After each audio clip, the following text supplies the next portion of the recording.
Alright, ladies and gentlemen, I'm here on the show, and I'm here to recap Game 3 of the NBA Finals, and oh my lord, what a game it was here tonight.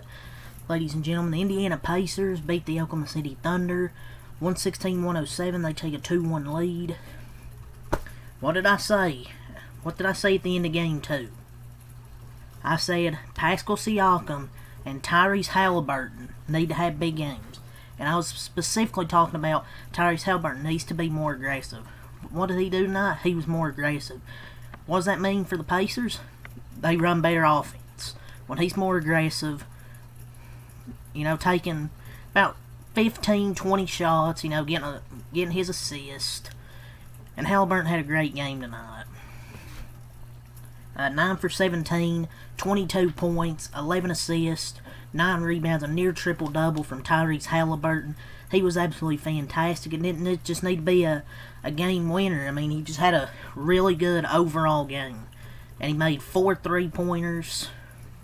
Whether or not the Pacers win this finals, they're clearly an elite team and actually enjoyable to watch. I don't care what the ratings are going to say.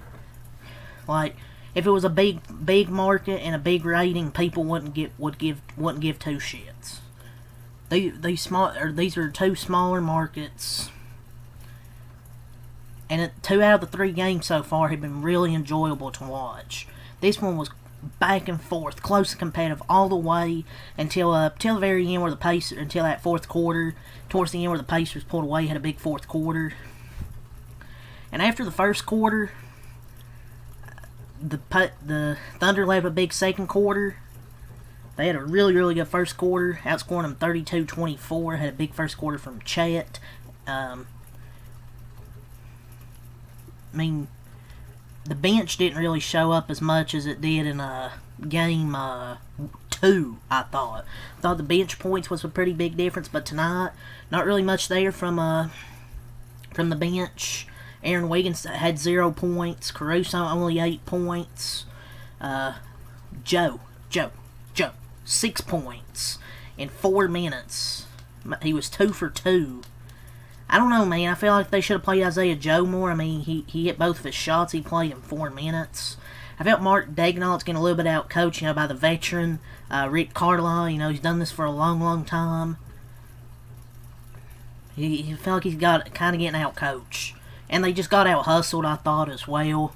Specifically in the second and fourth quarters. The shots just weren't falling. Like, they were falling in the first half, but they were just not falling in the second half. And the Pacers really didn't even shoot well from 3.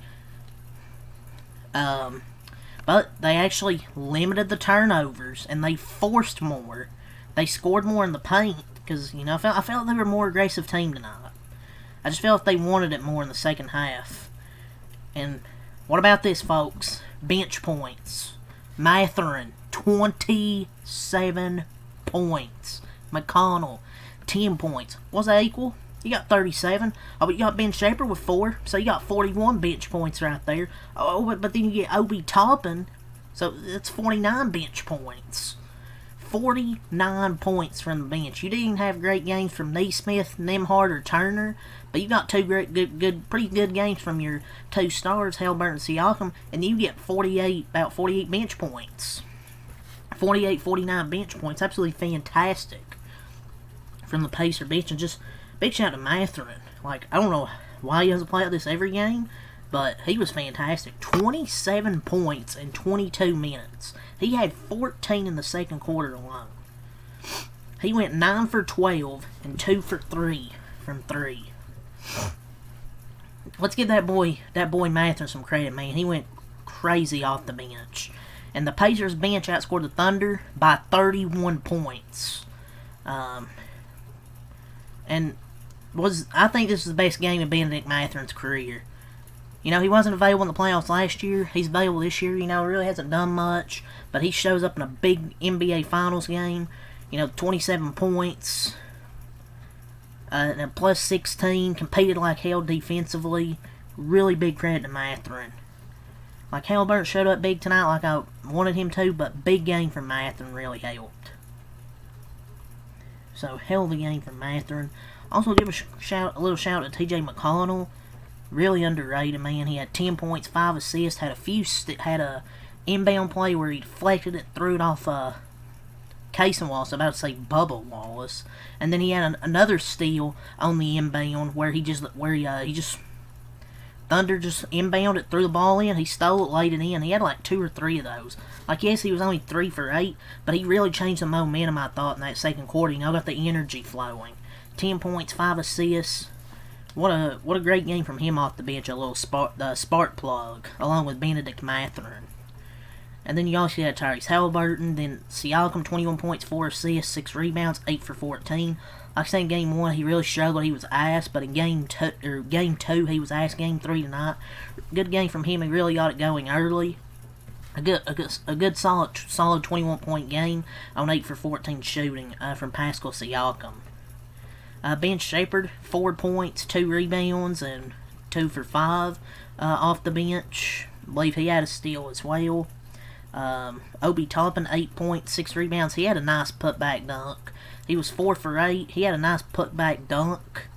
Forgot who was over, but that was off a miss, and he just sped right in there to dunk it.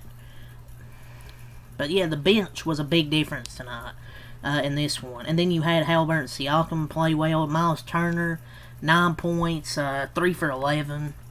Like even though they won, and he didn't play well offensively, but he's just not very valuable, really. But he had a big block on Chet Holmgren. That was a momentum shifter, and him clamping the final 2 minutes was a pleasure to watch. Early on, he's good, and he gets cooked defensively a lot. But hey, give credit to him, dude. Miles Turner played some great defense. It's a 48-minute game, and a way to bounce back to make an impact when your shot isn't falling, because his shot was not falling. But he played really, really well in the defensive end. Kind of redeemed himself in that fourth quarter. Really solid defense overall. Just tonight, 5 blocks and 1 steal, so total of 6 stocks. So he was good on the defensive end, I thought, especially in the second half. Nembhard, 8 points, 4 rebounds, 3 for 5. He only took 5 shots. But his defense on Shai Gilgeous was absolutely an unsung hero tonight. He was just grinding out there, man. He's just such a good basketball player as well. He doesn't have to take many shots to make an impact. He can do it on the defensive end as well. Nesmith, 7 points, 3 for 5.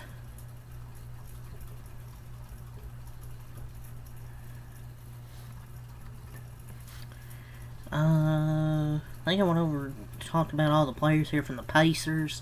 Now we'll go over the stat sheet. They were excellent tonight. 51% from the field. Shooting splits 51, 33, and 86. They didn't shoot well from 3. But they attacked the paint really well. And the Thunder missed a lot of free throws as well. Left a lot of points out there. So, 19-22 from the line. They had 36 boards, 7 offensive, 29 defensive. But they had 24 assists, 11 blocks. They were really, really active defensively. 13 steals. They forced 17 turnovers. They were really, really good defensively, I thought. After the early struggles where OKC got going, I thought they really, really just hung in there, battled, just like this team has all playoffs. That's for all the people that said this will be a short finals and that this finals will be boring. It was 2 out of these 3 games have been really, really good. This was a back and forth game until the Pacers were just the better team in the fourth quarter. And done a good job on Shai Gilgeous, but 13 steals, only 13 turnovers. They had some turnovers early, but then I thought they done a good job of not turning the ball over.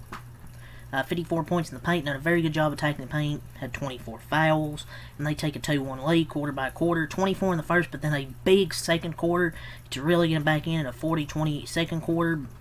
20 in the third quarter. Didn't have a spectacular third quarter, especially at the end there, but then a great fourth quarter with 32 points. So let's talk about OKC now. Third leading scorer tonight was J-Dub, 26 points, 6 rebounds, 9 for 18. So I think he only hit 1 3-pointer, but he had a solid game overall. I mean, I think he was their leading scorer, 26 points.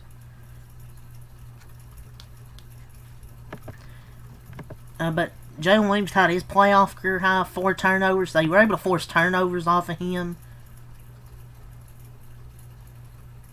But I just don't know if he hasn't been the best in this series. And he missed like 4 free throws. So like I know he shot well. 9 for 18 isn't bad, but like missed a lot of free throws. I don't know why he just can't make them right now. I just don't know. He's had like He's had some good playoff games. But he's had bad ones as well. It's just he's been mid in these playoffs. Like I know he's their leading scorer tonight, but like still, man, he still wasn't exactly great.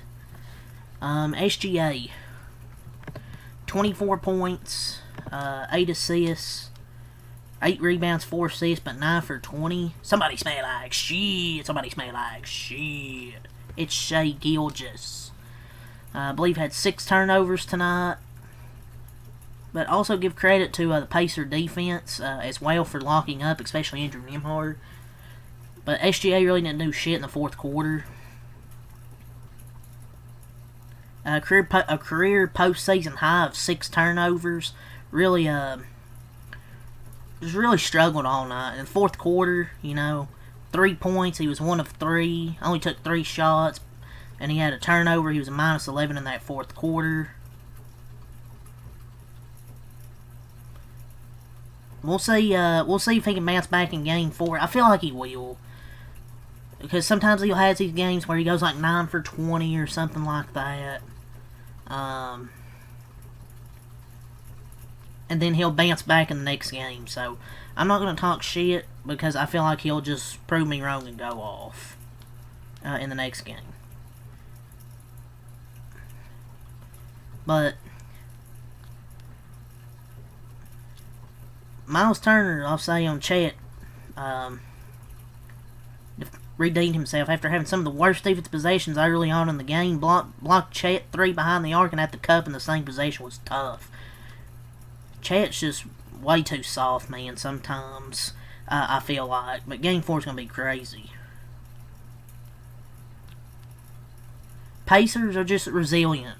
No, there's no other way to put it, man. Elite, next play mentality.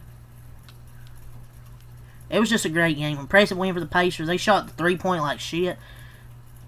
But they forced 17 turnovers, which is very rare, and then you get insane bench production. And they got to do that same thing in Game 3.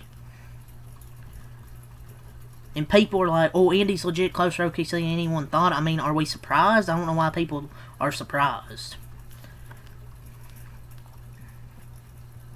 And I've kind of noticed Shai really struggles in Game 3s.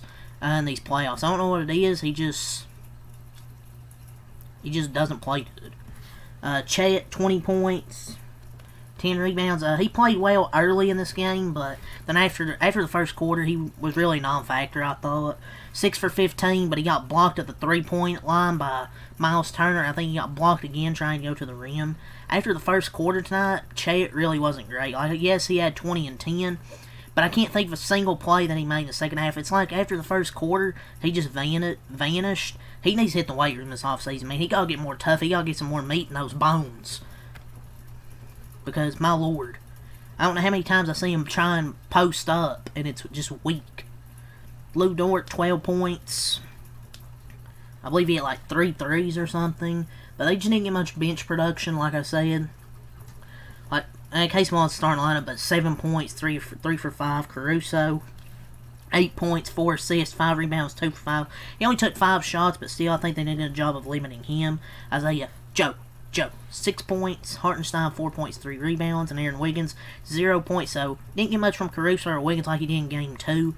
I would have played Isaiah Joe more because he was 2 for 2 in 4 minutes, but still. But the Thunder, 46-45, 76 shooting splits. Got to shoot free throws better next game. 42 rebounds, 9 offensive, 33 defensive, 16 assists, 4 blocks, 6 steals. They turn over 17 times, which is rare. 46 in the paint, 20 fouls. They're quarter by quarter. 32 in the first quarter, but then only 28 in the second quarter. They give up 40. 29 in the third quarter. Had a good little run in that quarter, but then they outscored 32-18 in the fourth quarter. So 116-107 is the win here in Game 3 for the Pacers. So we'll see what happens in Game 4. If the Pacers can take a 3-1 lead, or if SGA and the Thunder will bounce back, but that's all to say here tonight. So yeah, have a good night. Peace, and I'll be back here Friday at 8:30 for Game 4. Peace.